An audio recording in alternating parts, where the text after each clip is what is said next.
Ek wonder soms hoeveel van ons binnewêreldgesprekke oor die toekoms gaan.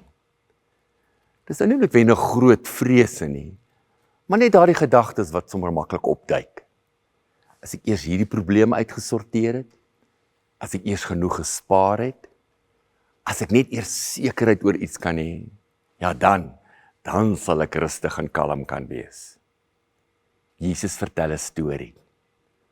'n Man se grond het goed gedra. Die oes was toe groter as wat hy verwag het. Hy besluit om sy skure af te breek en nog groter te bou. En dan sê hy vir homself: "Siel, jy het baie goed wat weggesit is vir jare wat kom. Neem, rus, eet, drink, wees vrolik." Nou wat my opval in die storie, is dat die man nie net oor sy oes praat nie. Hy praat met sy siel. Hy glo dat wat hy opgebou het, uiteindelik vir sy siel die rus gaan gee wat hy nodig het. Nou wonder ek, is hierdie manier van dink nie eintlik baie nader aan ons lyf as wat ons besef nie? Jesus sê nie hier dat dit verkeerd is om te beplan nie.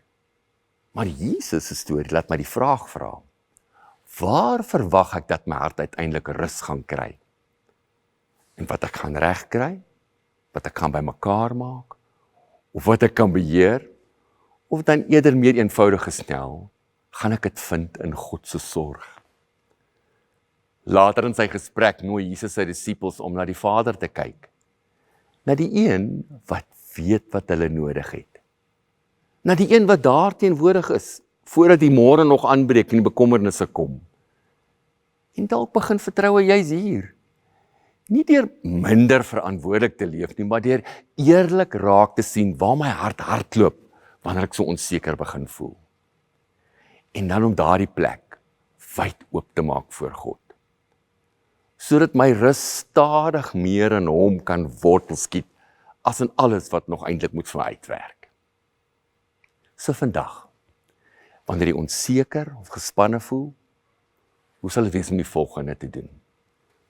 Stop net in daai oomblik wanneer dit gebeur. Moet dit nie ignoreer nie, dis daar. Vra jouself, waarheen hardloop my hart nou? En dan daai wonderlike voorreg om 'n eerlike gesprek voor God te hê.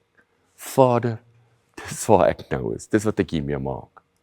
En dan vra ons vir God, help my om U hierin raak te sien.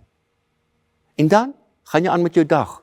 En dis nie dat alles nou opgelos is nie, maar jy leef nie meer alleen in daardie groot stuk onsekerheid van jou nie. Kom ons praat met die Here. Liefdevolle God, daar waar ons skat is, U wys vir ons hart sal ook daar wees. Vandag kies ons harte is by U, ons bron.